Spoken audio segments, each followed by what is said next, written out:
आपण मानक समस्त को आम चैनल को बहुत बहुत स्वागत। आसतु आज मु आपण मानक सहित एक सोयाबीन बड़ी तरकारी रेसिपीटी शेयर करी। आपण माने तो देखि पारुथबे केते सुंदर देखा जाउची। आपण माने जदि मु कहूतबा प्रोसेस रे तरकारीटी घरे बनांती देखिबे मटन झोलटू यह कम लागिबो नाही। एति पई मु किछि मटर चना पियाज आलू कैप्सिकम नै जायछि। ता सहित किछि सोयाबीन बड़ी को गरम पानी रे बुतुरे की चिपुड़ी दे की फेण सब अलगा करी की सोयाबीन बड़ी को नै जायछि। एबे मु गैस रे कड़े बसिकी सेतिरे किछि तेल दे देउछि। तेल गरम होला परे सेतिरे लूण और हळदी गुंड दे देउछि। हळदी गुंड दे सारिबा क्षणी ही आमे चिपुड़ी की रखिथिबा सोयाबीन बड़ी को एथिरे पकई देबा। नहेले हळदी गुंड गरम तेल रे दे की छाडी देले हळदी गुंड पोड़ी मध्य जाय की कळा होई जिवो। एनु हळदी गुंड देबा संगे संगे आपण एही सोयाबीन बड़ी को पकई देबे।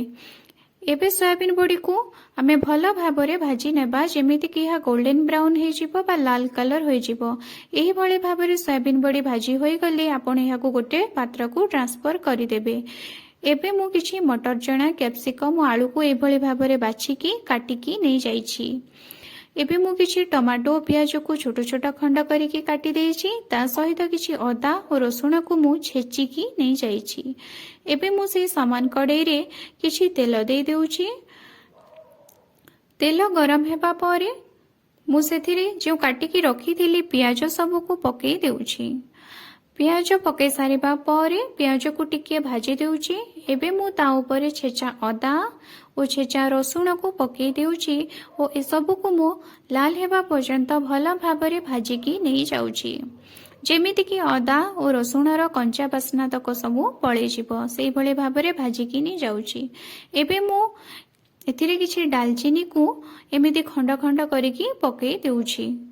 एबे या ऊपर किछि हळदी गुंड दे देउछि। ता सहित स्वाद अनुसार लूण दे देउछि। ता सहित किछि लंका गुंड दे देउछि। आपण चाहिले काश्मीरी लंका गुंड मध्य दे पारिबे जहा द्वारा कि कलरटा भलो आसीबो।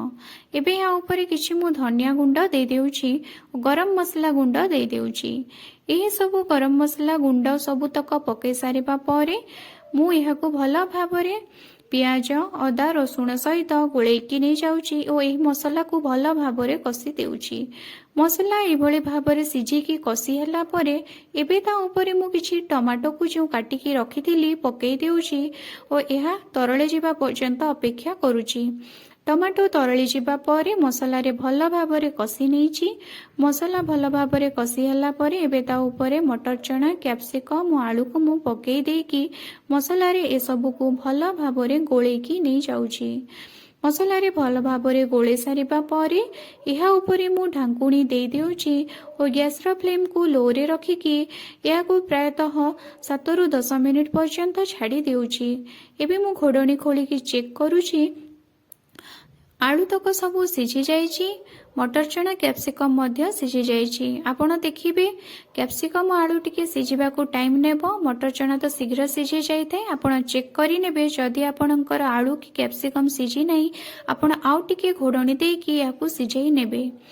एबे मु एहा ऊपर जो भाजी की रखिथिली सोयाबीन बड़ी सब को पकई देउछि।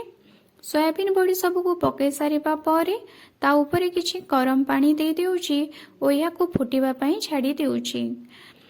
पानीटी मसला रे भल भाबरे गोळे हे सारिबा परे पानीटी जेते बेले फुटी आसीबो सेते बेले आपण देखिबे आपणकर आवश्यकता अनुसार आपण अधिक झोल रखिबे ना कम झोल रखिबे। एही भली भाबरे फुटी आसिले आपण गैस को बंद करि दियंतु। आपणकर आवश्यकता अनुसार झोलर परिमाण कम बा बेसी करि पारिबे। शेषरे आपण एहा ऊपर किछि धनिया पत्र दे दियंतु एवं किछि गरम मसला गुंड दे दियंतु। हे गला हमर सोयाबीन आलू बड़ी तरकारी। याकू आपण रुटी किंबा भात सहित खाई पारिबे। बहुत टेस्टी लागिबो। आपण घरे थरे निश्चित ट्राई करंतु देखिबे मटन झोलटू कम लागिबो नाही।